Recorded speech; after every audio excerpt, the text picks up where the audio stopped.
सवाल ये नहीं है कि फ्लाइट वालों के साथ जो कुछ हुआ उसको लेकर झटपट न्याय कैसे मिल गया।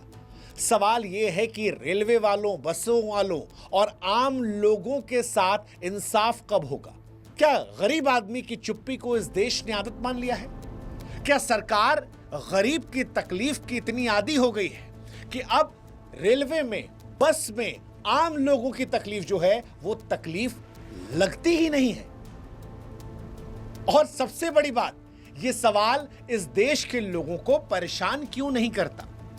मतलब फ्लाइट 4 दिन लेट हुई, यात्रियों ने गुस्सा दिखाया, वीडियोस वायरल हुए, इंटरनेशनल खबरें बनी, प्राइम टाइम में घंटों घंटों चर्चे हुई। लेकिन वो रेलवे जो सालाना लगभग 673 करोड़ यात्रियों को सेवाएं देता है, यानी लगभग 2 करोड़ आदमी जो हैं वो रोज रेलवे में ट्रैवल करते हैं।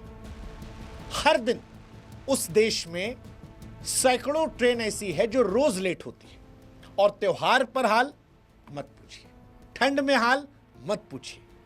लेकिन उस आम भारतीय की पीड़ा को सरकार ने, सिस्टम ने और हम लोगों ने भी, मीडिया ने, समाज ने एक रूटीन मान लिया है कि भैया ट्रेन तो देर आती ही है, ट्रेन में भीड़ होती ही है।